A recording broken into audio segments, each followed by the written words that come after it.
how to start a DJ business in Florida. I love your search, and if you type this in Google or YouTube, you've come across this video, I can definitely help you out with it. My name is Brando Linick, and this is going to be a video review on the business model, and then the second part, the half of this video, is just going to be me explaining a little bit more of my experience when it comes to this and building a business, building an income for yourself, a lot of the things that you got to know to overcome so you don't hit any roadblocks, alright, that a lot of people come into when it comes to building a business and getting the results that they want. So you're going to want to pay close attention, but enough rambling. When it comes to a DJ business and starting one in Florida, from my personal experience, the simplest way I can share with you when it comes to this is build relationships, as simple as it sounds, with venues. A lot of people think that you can start, out of your garage, you put things on SoundCloud and you can start building up that way. Yes, you can, but if you want to start making income and building a business for yourself as a DJ, the smartest thing you could do in the simplest fashion is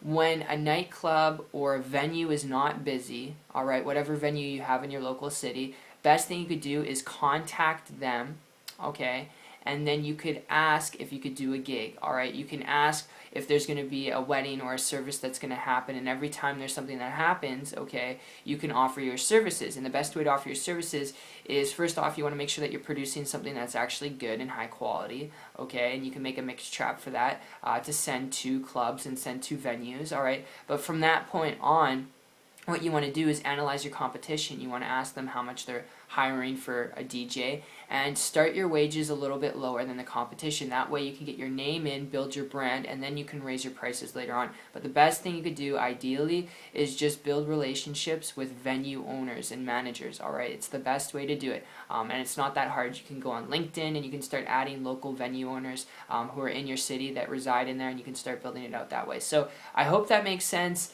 Really, once you get your foot through the door in one venue, you can use that as leverage to get your foot through another venue, and so on and so forth. So I hope that makes sense. If you have any questions, comment below. In addition to this video, I'm going to add on to this.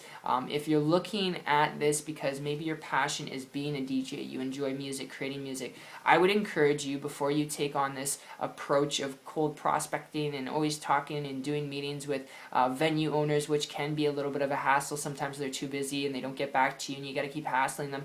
And it's not to say it's good, bad, right, or wrong, but if you got a passion for music, I would encourage you, learn to build a profitable, highly leveraged business model where you can do what you're passionate about. And what do I mean by that? Before you consider starting a DJ business, I've got a lead I'm going to throw your way here. And if you're looking at this to be your own boss, create your own income, have time, freedom, flexibility, the lead I'm going to throw your way is what happened to me, my experience with this going back over the last year and a half. And this is September 2014 when I transitioned from a traditional brick and mortar business, came across a person who was building a high six-figure income business their first year in business, not average or typical, but because they were doing this and their passion was traveling, so they're building a business and traveling at the same time, not as a DJ, alright, they were traveling, building an income and business on the internet.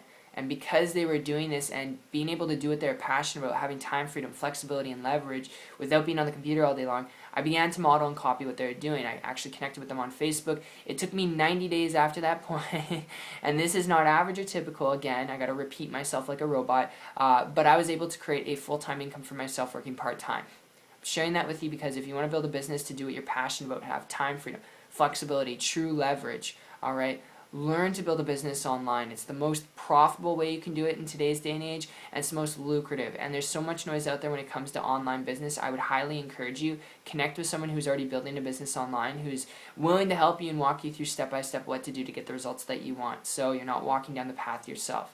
So I hope you enjoyed this. That's my last little tip and rant, and if you have questions, like I said, put them down below.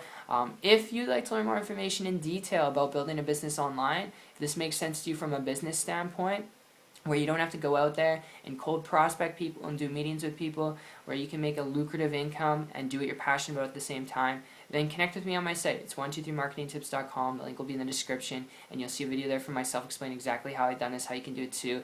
And then after that, I'll actually introduce you to the same person who shared this with me going back just September 2014. So I appreciate you. It's been fun, and I'll see you on the beaches of the world. Take care.